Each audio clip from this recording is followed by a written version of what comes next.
هل الغفران يلغي الحقوق والحدود؟ آخر فعلا كلمة، إن كان ممكنا حسب طاقتكم سالموا جميع الناس. ما يلغيش. ما يلغيش يعني إيه؟ هل كوني غفرت الإنسان يلغي الحق في إنه مثلا هذا الإنسان يرد اللي سرقه؟ لا، مش ما يلغيش. حق ربنا ما يقعش. يعني مثلا عندك شغالة سرقت وانت مسامحاها، لو انت حريصة على توبتها، على توبتها مش على الغويشة اللي اتسرقت، تقول لها عشان تتوبي فعلا المفروض ترجعي اللي سرقتيه.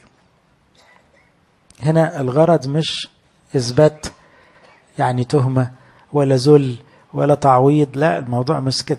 لأني بحبه بقول له مش هتكمل توبتك إلا لما ترد المسروق،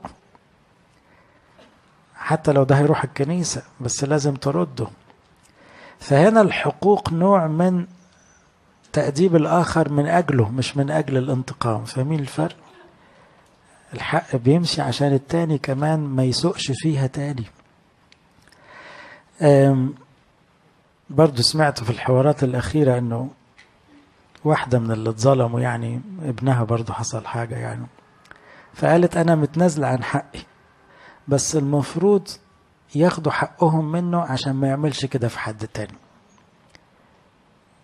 يعني هي قدرت توصل انها مسامحة، لكن بصت لحاجة تاني، انه هذا الشخص لو ترك بدون تأديب او بدون اي عقاب، طب ما واحد تاني هيموت ومصيبة تاني هتحصل.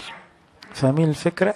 اذا التسامح لا يلغي الحقوق. واضحة الفكرة؟ ودي طريقة ربنا على فكرة. ربنا يسامحنا، لكن لو ما تبناش في حق وفي ردع وفي عقاب شديد، لأنه زي ما هو رحيم جدا هو عادل جدا.